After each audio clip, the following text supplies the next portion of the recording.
Good morning. My name is Tyler, and the topic we're discussing today is the extent that social media usage in the United States impacted the social norms of beauty among different high school genders. I'm Cedric Graham. I'm Joe Gomez.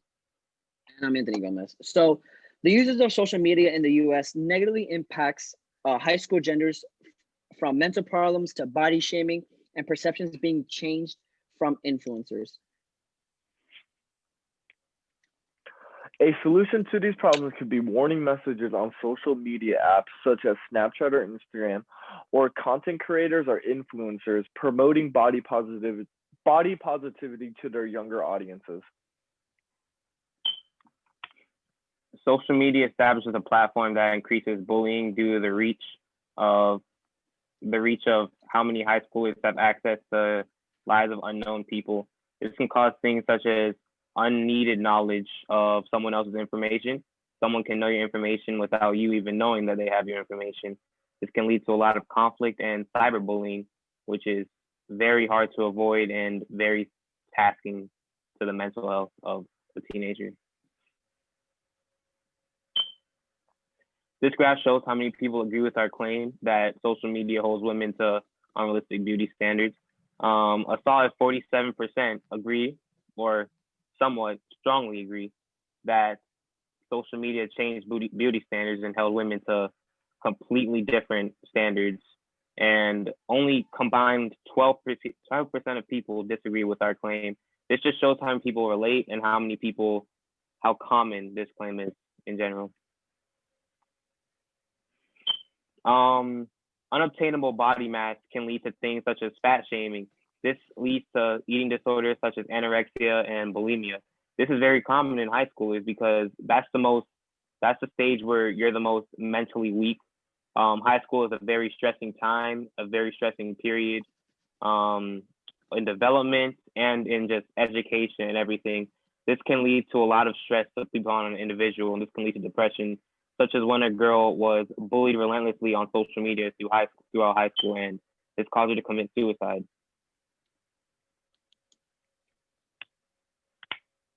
All right, all these social media platforms change the way high school students perceive beauty because of all the large amount of influencers shown on there. And yeah. So this chart shows how all the platforms negatively affect these young teenage people. So for example, YouTube is at #1, and there's a lot of influencers who portray themselves as basically perfect. And when these high school students can't meet to that standard, they bring themselves down. So according to a researcher in Sydney, Australia, she states that people are comparing their appearance to people in Instagram and whatever platform they're on, and they often judge themselves and then to be worse off, which is negative.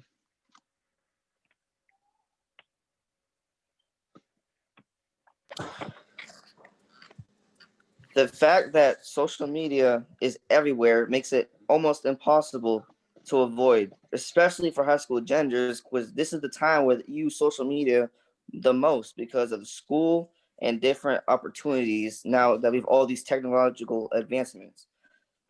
They also make, with all these technological advancements, you cannot control what goes on in social media and how it can affect people.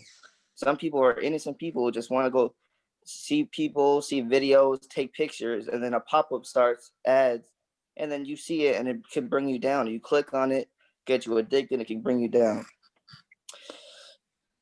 A lot of people have done multiple articles and experiments on this, and it never turns out to be good. There's a lot of platforms on social media that fool people to do things or to do other things, and it's avoidable. You can't do it. You cannot get away from this, and it's very hard to avoid it and to not, become this person that you do not want to be because of you're getting influenced by other platforms. In different platforms and in different places in the internet, there's a lot of bad things going on, and there's no way of clicking the right thing and not clicking the bad thing, because it's always going to be bad on social media. You cannot escape it.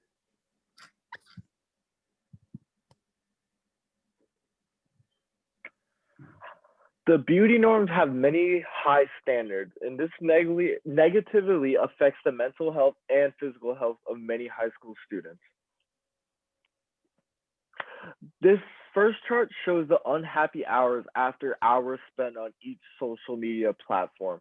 So, for example, people on Instagram, if they spend an average of like 40 minutes, they are usually sad. Like, if they spend more than 40 minutes, they're usually a sad user and they can develop depression later on.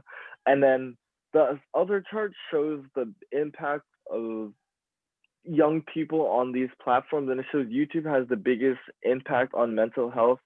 It shows how YouTube leads to more depression and sad people. On this chart, the second chart was based on kids around 14 and 24, and a large margin could be assumed are high school students. In 2004, a research team studied teenagers from age 15 to 19, which are students in the age range of high school, and they analyzed their social media habits. People who spent the most time on social media each day were 2.2 times the risk of developing an eating disorder. And then people who frequently check their social media feed, which is checking on influencers with perfect bodies, such as like Kylie Jenner or whoever people consider have a perfect body, carry a 2.6 times the risk of developing an eating disorder.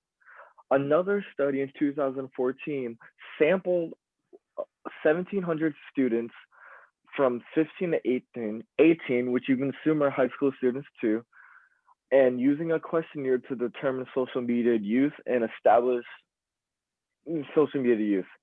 People who reportedly frequently check social media throughout the week had a 2.7 time likelihood risk of developing depression compared to people who don't check it that often have a 1.7 time the risk of developing depression.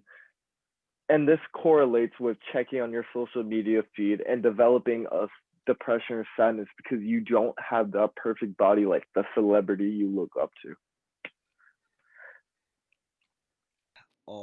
Affected beauty norms in a negative way and has an impact on high school genders from mental health to bullying to body shaming to physical health and to people's perception of being overall